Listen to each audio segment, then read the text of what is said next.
Tinatsodda Macau, zo bibindig zapeles.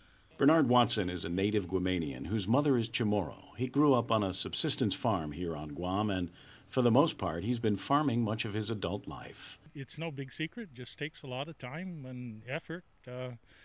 Of course, you have to have some farm skills, but mostly it's how much time and how much effort you're willing to put into it. And I do it for full time, so this is the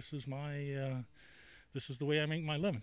For the past 8 or 9 years, Watson has been farming about 30 acres of Chamorro Land Trust land here in Jigo.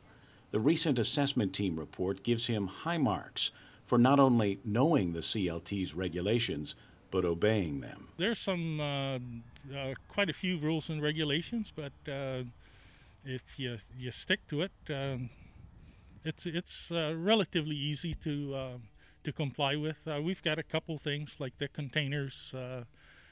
Apparently we didn't get the right permission form to put the containers here, but they're mobile, they're not permanent, so we'll get that done. But you know, if you want the lease, you got to comply with the regulations and the rules. Watson grows tomatoes, bananas, bitter melon, and eggplant here. He sells his crop to Payless.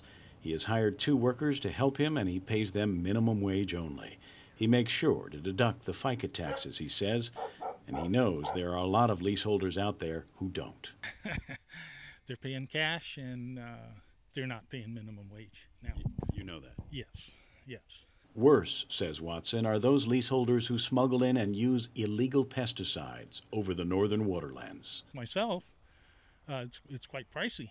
If you smuggle in the same pesticide, especially in a concentrated form, it is so much cheaper.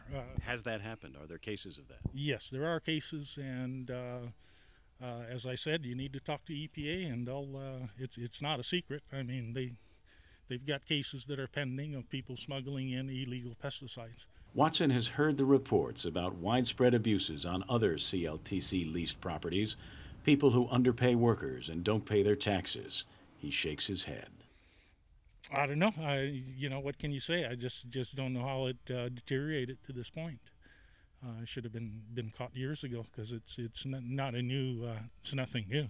However, Watson is a strong believer in the importance of the CLTC, and he says the need to fix the system is critical for us all. It's critical. Our ability to feed ourselves on this island is gone. We don't come anywhere near to be able to feed ourselves, and that's. Could we if this program worked? There's a lot of land out there. There's no reason why we couldn't produce a more significant portion of our own food, and I do mean a significant portion.